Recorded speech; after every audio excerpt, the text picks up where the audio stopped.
ऊस शेतीला फाटा देत सांगली जिल्ह्यातील वाळवा तालुक्यातल्या कामेरी गावच्या दिगंबर पाटील या तरुणाने वार्षिक 50 लाखांचा निव्वळ नफा मिळवण्याचा चंग बांधलाय। आपल्याला 10 एकर शेतात सिमला मिरचीची लागवड करून त्यानं हे ध्येय निश्चित केलंय। दिगंबरने BSc ॲग्रीच्या शिक्षणानंतर नोकरीच्या मागे न धावता घरच्या वडिलोपार्जित शेतीत आधुनिकता आणत शेतात राबण्याचा निर्णय घेतलाय। आज आपण दिगंबर पाटील यांच्या सिमला मिरचीच्या शेतीची यशोगाथा जाणून घेण्यासाठी सांगली जिल्ह्यातल्या कामेरी गावात जाणार आहोत।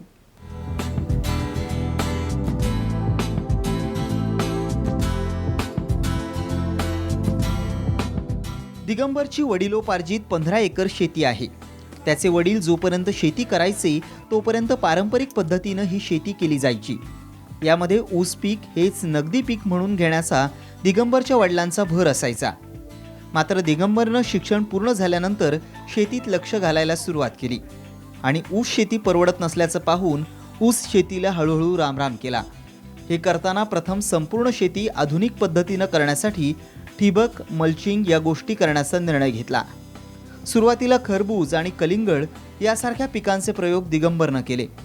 यामध्ये ऊसापेक्षा चांगलं उत्पन्न मिळत असल्याचं लक्षात आलं, परंतु त्याची अपेक्षा याहीपेक्षा अधिक नफा कमवण्याची असल्यानं त्यानं आपला मोर्चा सिमला मिरची शेतीकडे वळवला।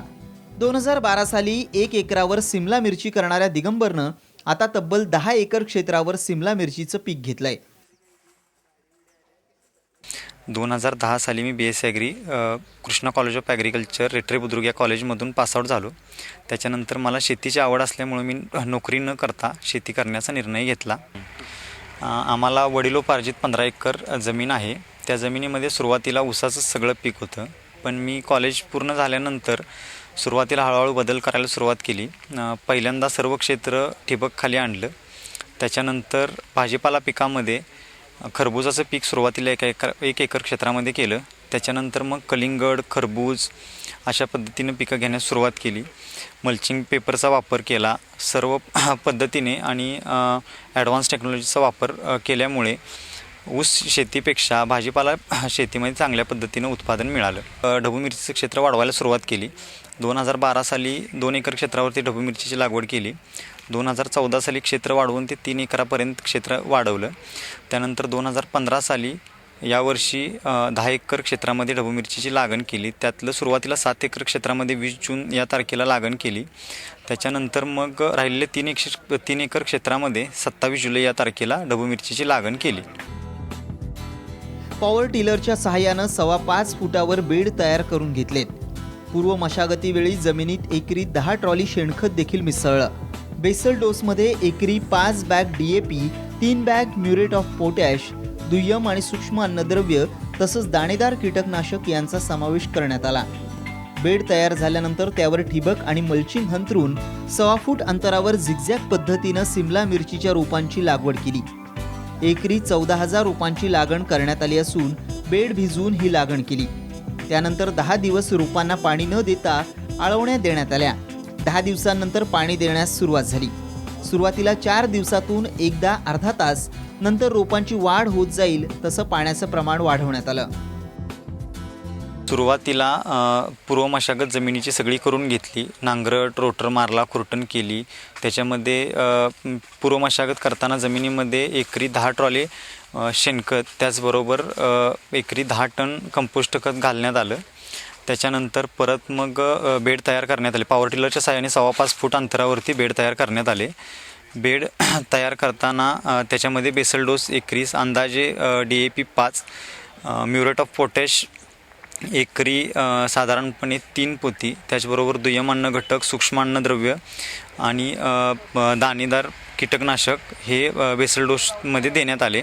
त्याच्यानंतर बेड तयार झाल्यानंतर ठिबक पसरण्यात आलं आणि त्याच्यानंतर परत ड्रीप पसरून झाल्यानंतर मल्चिंग पेपर बसवला। त्याच्यावरती 1.25 फुटावरती झिगझॅग लाईन करून ढबू मिरचीची लागण करण्यात आली। सुरुवातीला बेड पूर्णपणे पाण्याने गरवून घेतले। त्याच्यानंतर त्याच्यामध्ये 1 दिवस गॅप करून रोपांची लागण करण्यात आली। सुरुवातीच्या 8 ते 10 दिवस रोपांना पाणी दिलं नाही, आळवणी घालूनच रोपं जगवण्यात आली। 10 दिवसानंतर रोपांना पाणी सुरू करण्यात आलं। सुरुवातीला 4 दिवसातून 1 वेळा अर्धा तास पाणी दिलं जात होतं। त्याच्यानंतर मग हळूहळू वाढवत 1 तास, नंतर वाढवत जाऊन आता पीक पूर्ण वाढ झाल्यानंतर रोजचा अंदाजे 1.5 ते 2 तास पाणी दिलं जातं. रोपाची साधारणपणे तारकाठी करून बांधणी करण्यात आली. साधारणपणे 25 ते 30 दिवसांची रोपे असताना 10 फुटावरती एक काठी आणि अंदाजे बेडपासून 5 फूट उंचीवरती तार ओढून सुतळीच्या साह्यानं रोपांची बांधणी करण्यात आली. सुरुवातीला आम्ही 12-61, 19-19, 13-40-13 अशा पद्धतीनं खतं देत होतो. त्याच्यानंतर जसं जसं पिकात वाढ होत गेली तसे आम्ही खतं वाढवत गेलो. पूर्णपणे सगळी खतं मल्चिंग पेपर असल्यामुळे सगळी विद्राव्य खतं ठिबकच्या साह्यानं दिली जातात. आता जशी जशी म्हणजे फुलकळी किंवा त्याच्यानंतर मग ढबू मिरचीचं सेटिंग चालू झाल्यावर माल सुरू झाल्यावर 13-0-45, 00-50 यासारखी पोटॅश जास्त असणाऱ्या खतांचं प्रमाण वाढवण्यात आलं आणि आता रोज पाण्याबरोबर रोजच्या रोज खतं दिली जातात. साधारणपणे 25 दिवसांनंतर रोपांना तारकाठी करण्यात आली. सुतळीच्या साह्यानं रोपं बांधून त्यांना तारेवर आधार देण्यात आला. त्याचबरोबर खत व्यवस्थापन, रोग किडींचं व्यवस्थापन करण्यावर विशेष भर देत उत्पादन घेण्यास सुरुवात केली. दिगंबरला सिमला मिरचीसाठी साधारणपणे 2.5 लाख रुपयांचा खर्च आलाय. यामध्ये पूर्व मशागतीपासून फळ काढणीपर्यंतच्या खर्चाचा समावेश आहे. तर साधारणपणे एकरी 7.5 लाख रुपये उत्पन्न मिळत असल्याचं त्याचं म्हणणं आहे. त्यामुळे खर्च वजा जाता एकरी 5 लाखांचा निव्वळ नफा मिळत असल्याचं दिगंबरनं सांगितलंय. ढबू मिरचीच्या 1 एकर क्षेत्रासाठी अंदाजे 2 ते 2.5 लाखाच्या आसपास खर्च येतो. तसेच उत्पादन अंदाजे 50 टनाच्या आसपास निघालं आणि 15 रुपये जर सरासरी दर मिळाला तर 7 ते 7.5 लाख रुपये उत्पादन मिळतं.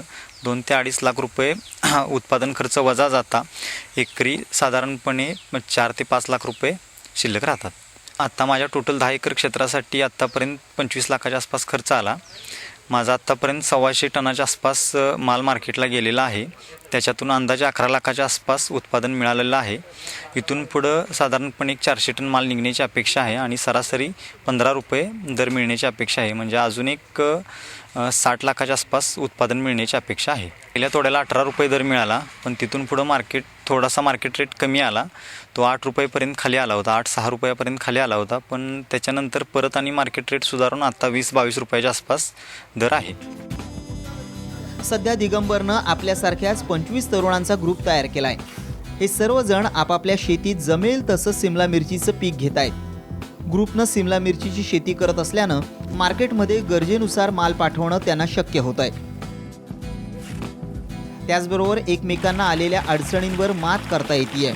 त्यामुळे ग्रुपमधील प्रत्येक जण जास्तीत जास्त क्षेत्र या पिकाखाली आणण्याचा प्रयत्न करतोय. या सर्वांच्या मते सिमला मिरचीचं पीक ऊस पिकापेक्षा कित्येक पटीनं अधिक नफा मिळवून देत आहे. 1 एकर ढबू लावलाय. आम्ही सगळे एकत्र डिस्कशन करतो. माल कुठं पाठवायचा, लागवडी वगैरे कशा सोडायच्या, फवारणी, किडीचं नियंत्रण कसं करायचं, काय प्रॉब्लेम आला तर लगेच व्हॉट्सअप वगैरे मोबाईलवरनं लगेच आम्ही एकमेकाशी संवाद साधतो. गेल्या वर्षी 1 एकर ढबू मिरची केली होती. त्यावेळेला एका एकरामध्ये 4 लाख रुपये मला सरासरी मिळाले होते. फायदा मिळाला होता, निव्वळ फायदा मिळाला होता. त्यामुळं ह्या वर्षी आम्ही ऊसापेक्षा चांगलं उत्पन्न मिळाल्यामुळं आम्ही ह्या वर्षी 4.5 एकर ढबू मिरची केल्या. 1 एकरावरती पहिला प्लॉट पकडला तर त्यामध्ये आता माझा जवळजवळ एक 10 टनापर्यंत गेला आणि माझे 1 ते 4 तोडे झाले आणि जवळजवळ मला 1,20,000च्या आसपास 4 तोड्यात उत्पन्न. अजून प्लॉट माझा फेब्रुवारी-मार्चपर्यंत चालेल. तरी ॲज कम्पॅरेटिव्हली ऊसापेक्षा सहज 50 टनापर्यंत तरी यील्ड ह्यामध्ये बसेल आणि तसं बघायला गेलं तर ऊसाच्या तुलनेत चांगलाच फायदा होईल. दिगंबरच्या वडिलांचे देखील सिमला मिरची शेतीविषयी चांगलं मत बनलं असून पूर्वीपेक्षा कित्येक पटीनं आपलं उत्पन्न मुलानं वाढवल्याचं त्यांचं म्हणणं आहे. सुरुवातीलापासून मी ऊसाचं क्षेत्र करत होतो. माझ्याजवळ 4 एकर खोडवत 4 एकर लावून असे असायची आणि मी पूर्वीचे जे डोस ठरलेले होते त्या पद्धतीनं फक्त डोस NPKचेच डोस देत होतो. पण परत मुलगा ज्यावेळी ह्यात शिरला त्यानंतर त्यानं मला ड्रीप करायला लावलं आणि ड्रीप केल्यानंतर त्या ड्रीपचा फायदा होतो असं वाटल्यानंतर मी त्याला कुठेही विरोध केला नाही. संपूर्ण क्षेत्र आज तो ड्रीपमध्ये आहे आणि त्याच्यामुळं माझं उत्पन्न साधारणपणे 5 ते 7 पटीनं वाढलेलं आहे. दिगंबरनं केलेली सिमला मिरचीची शेती पाहायला परिसरातील अनेक शेतकरी गर्दी करताना दिसतात. या सर्वांना तितक्याच तळमळीनं माहिती देण्याचं काम देखील दिगंबर करतोय. त्यामुळे त्याची सिमला मिरचीची शेती अनेक शेतकऱ्यांना मार्गदर्शक ठरतीये. राजेंद्र हंकारी, साम टीव्ही, सांगली.